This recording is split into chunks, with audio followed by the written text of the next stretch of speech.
Bugna 5:13. Ang liwat na batian ni Juan, ang tagsa katinuga sa langit, duta, idalom sang duta, sa dagas, ang tanan niya yara sa ila, nagakanta sa iya, na nagalingkod sa trono.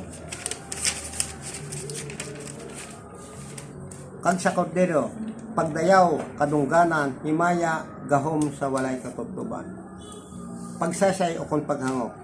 Ini nga mga tinuga na batian ni Juan, nga nagakanta sa kalangitan, mga anghel, ang 4 kabuhing at tinuga, ang 24 katigulangan, kag ang mga tumuluo. Kag ini naman, sa duta, hindi sila mga tumuluo sa Diyos, yung nagakabuhi pa sa kalibutan. Padayon man sila nga nagadayaw sa amay kag sa kay Kristo. Kag ini naman sa idalom sa duta, mga tumuluo sa Diyos nga madugay na nagkalamatay, ara sila sa duog sa kapahayan, nga bisan pa ang ilalawas, nagbalik na sa yabok, apa ang ilakalag na padayon, na nagadayaw ka nakakanta, sa nagapungko sa trono kag sa kordero, nga nagahulay sa pagbalik ni Kristo.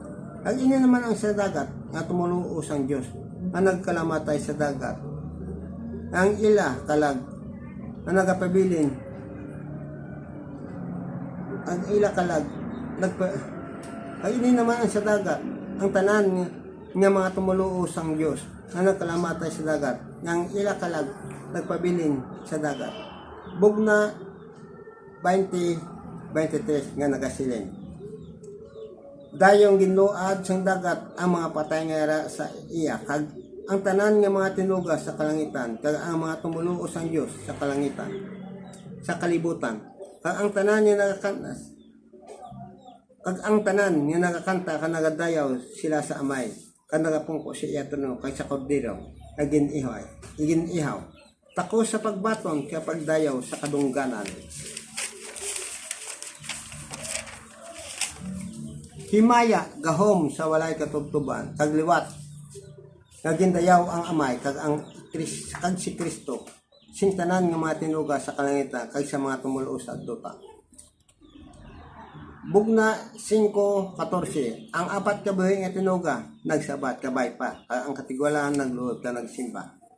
Paghango kung pagsasay, kag diri na makita naton sa kalangitan, nga duwa lang ang ginasimba kag ginadayaw, sintanan nga mga tinuga sa kalangitan, nga mo si amay, ang si Kristo, tapas Manila, nga pagasibaw kapagadayaw.